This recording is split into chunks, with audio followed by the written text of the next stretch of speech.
Hey guys, இன்னைக்கு சிறகடிக்க ஆசை சீரியல்ல எபிசோட்ல என்ன நடந்துச்சுன்னு பார்க்கலாமா?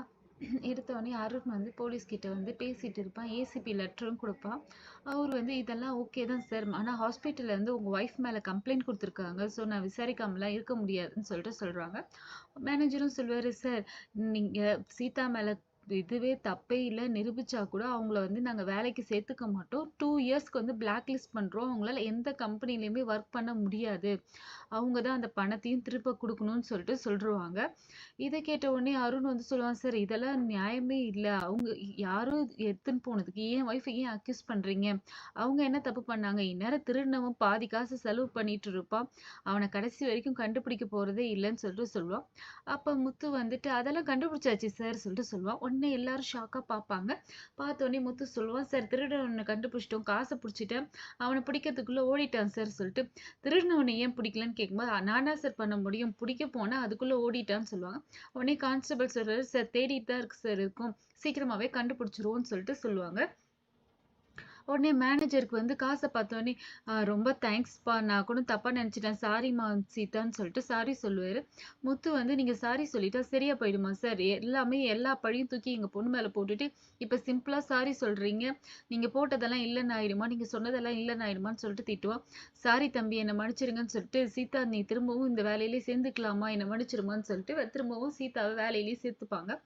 இதெல்லாம் பார்த்தோன்னே அருண் கடைசி நேரத்துல இவன் வந்து காப்பாத்தி நல்ல பேர் வாங்கிட்டானேன்னு சொல்லிட்டு மறுபடியும் அவன் காண்டு தான் ஆகுவான், திருந்த மாட்டான்.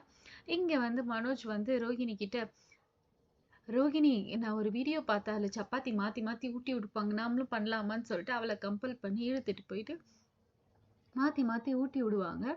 ரோஹிணி வந்து வேண்டாம் வேண்டாம்னு சொல்லி ஊட்டி விடுவாங்க. இதை பார்த்தோன்னே விஜயா டென்ஷன் ஆகி கத்துவாங்க, ஏய் என்ன பண்றீங்க, உனக்கு அறிவு இல்லை, உனக்கு கை இல்லை, நீ சாப்பிட மாட்டியான்னு சொல்லிட்டு.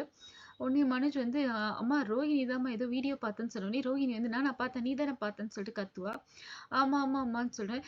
எதையாவது வீடியோ பார்த்தேன், ரேடியோ பார்த்தேன்னு எதையாவது பண்ணிட்டு இருக்கீங்கன்னு சொல்லிட்டு தீட்டி விடுவாங்க. உடனே முத்து வருவான். முத்து வந்தோடனே எல்லாரும் வீட்டுல இருக்கிறவங்க எல்லாம் வருவாங்க. அண்ணாமலை என்னப்பா, மீனா சொன்னா கண்டுபிடிச்சிட்டியாமே காசை, பரவாயில்லன்னு சொன்னோடனே முத்து, அப்பா உங்களுக்கு தான்ப்பா நன்றி சொல்லணும், நீங்க தானே சொன்னீங்க இந்த ஆட்டோ டிரைவர் மேல டவுட்டா இருக்குன்னு சொல்லிட்டு. அதே மாதிரி ஆட்டோ டிரைவரை போய் விசாரிச்சாக்கா அவர் எல்லாத்தையும் ஒத்துக்கிட்டாரு, அப்படித்தான்ப்பா கண்டுபிடிச்சேன்னு சொல்லிட்டு சொல்லுவான்.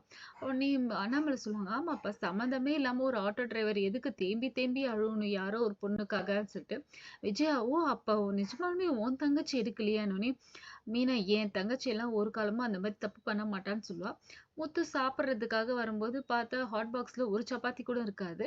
என்ன மீனா, எனக்கு ஒரு சப்பாத்தி கூட இல்லைன்னு சொல்லிட்டு எனக்கு வேற ரொம்ப பசிக்குதேன்னொடனே மீனா ஹார்ட் ஷேப்ல சப்பாத்தி செஞ்சு எடுத்துட்டு வருவா. இதை பார்த்தோன்னே முத்துக்கு ஷாக்கா, என்ன மீனா ஃபுல்லா ஹார்ட் ஷேப்புன்னு சொல்லிட்டு, எல்லாம் ஒரு இதுதான் சொல்லிட்டு.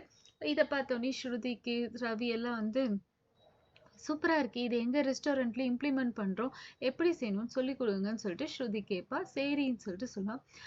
விஜயா வந்து, இதெல்லாம் மாவு வேஸ்ட், ஏதாவது ஏடாகுளம் பண்ணிக்கிட்டே இருப்பியா நீன்னு சொல்லிட்டு திட்டிட்டு போயிடுவா. முத்து வந்து இதை பார்த்துட்டு, மீனா எனக்காக ஆசாசியா பண்ணியிருக்க சொல்லிட்டு, நீங்க சீதாக்காக பண்ணீங்கல்ல, உங்களுக்கு நன்றி சொல்ற விதமா தான் இதை பண்ணேன்னு சொல்லுவா. 2 பேரும் மாத்தி மாத்தி ஊட்டி விட்டுப்பாங்க. இது பார்க்கறதுக்கே நல்லா இருக்கும். நெக்ஸ்ட் டே பார்த்தாக்கா சத்யா வந்து முத்துக்கிட்ட மன்னிப்பு கேட்கறதுக்காக வருவான். மாமா நான் தப்புலாம் பண்ணல, என்னோட வேலையை தான் நான் பண்ணேன்னு சொல்லிட்டு. முத்து வந்து சொல்லுவான், நீ தப்பு பண்ணலைனாலும் தப்பு பண்றவங்க கூட இருந்தாலும் அதுவும் தப்பு தான் சத்யா, அந்த பாவமும் சாவமும் உன்னை தான் வந்து சேரும், உங்க அப்பா அம்மா உனக்காக எவ்வளவு நல்லது பண்ணியிருக்காங்க, நீ ஏன் கடைசியா இந்த மாதிரி தப்பு பண்றவங்க கூட துணை போய் உன் பேல வந்து பாவத்தை சேர்த்துக்கிற, இது பண்ணாத சத்யான்னு சொல்லிட்டு அட்வைஸ் பண்ணிட்டு இருப்பாரு. அவனுக்கு புரியிற மாதிரி எடுத்து சொல்லிட்டு இருப்பான். இதோட இன்னைக்கு எபிசோட் முடியும். நாளைக்கு எபிசோட்ல வந்து டிரைவர் வந்து பார்த்து பேசுவாரு. இன்னைக்கு எபிசோட் இதோட முடியுது. இந்த வீடியோவை மறக்காம லைக் பண்ணுங்க, சப்ஸ்கிரைப் பண்ணுங்க. தேங்க்யூ, பாய்.